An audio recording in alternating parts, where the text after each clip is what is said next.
Let's see the question. आपको question में mention है in the following question a statement of assertion. आपको question में असर्शन रीजन से रिलेटेड क्वेश्चन सोल्व करना है। आपको एक असर्शन गिवन होगा, एक रीजन गिवन होगा, आपको सही ऑप्शन को चूज करना है इससे related. Is followed by a statement of reason R mark the correct choice as. आपको बताना है कि असर्शन और रीजन के अंदर से क्या दोनों सही है, क्या असर्शन रीजन को सेटिस्फाई कर पा रहा है, क्या असर्शन सही है रीजन गलत है, या असर्शन गलत है रीजन सही है।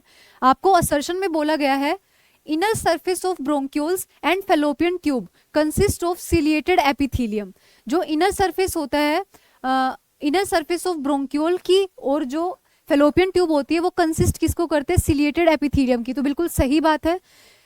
जो ब्रोंक्यूल्स होते हैं उनके अंदर सीलियास प्रेजेंट रहते हैं और जो फेलोपियन ट्यूब होती है उसमें भी सीलिया प्रेजेंट रहते हैं। इन सीलिया का फंक्शन क्या होता है, ये सीलियास जो होते हैं वो काम करते हैं इन फेलोपियन ट्यूब मूव करवाने का काम करते हैं किसको, ओवम को। और जो ब्रोंक्यूल्स होते हैं उनके अंदर ये किसी भी तरीके के अनवांटेड सब्सटेंस को मूव करने का काम करते हैं।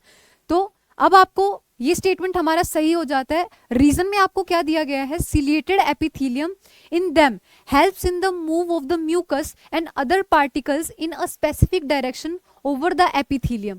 तो आपको क्या दिया गया है कि जो इनर सरफेस ब्रोंक्यूल्स की होती है और फेलोपियन ट्यूब की होती है वो कंसिस्ट करती है सिलिएटेड एपिथेलियम। बिल्कुल सही बात है।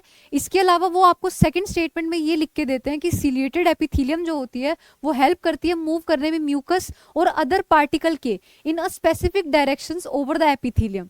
ये सिलिएटेड एपिथेलियम कुछ पर्टिकुलर तरीके के पार्टिकल्स को और म्यूकस को मूव करवाने का काम करती है, इसी वजह से इनकी प्रेजेंस देखने को मिलती है।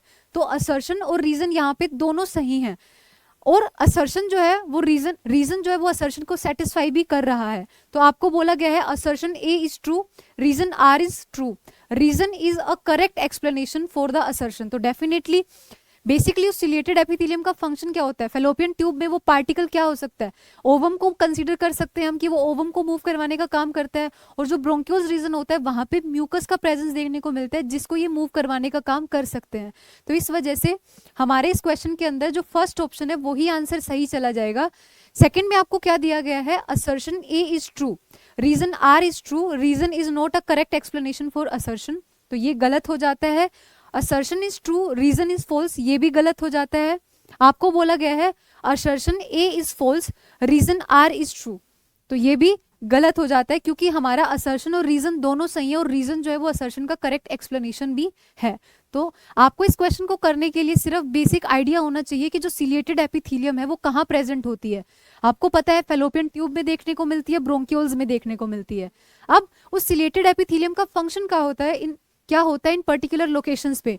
तो जो फेलोपियन ट्यूब होता है उसमें वो ओवा को मूव करवाने का काम करती है, जबकि ब्रोंक्यूल्स वाले रीजन के अंदर वो पार्टिकल्स को भी मूव करवा सकती है और वो म्यूकस को मूव करवाने का काम भी करती है।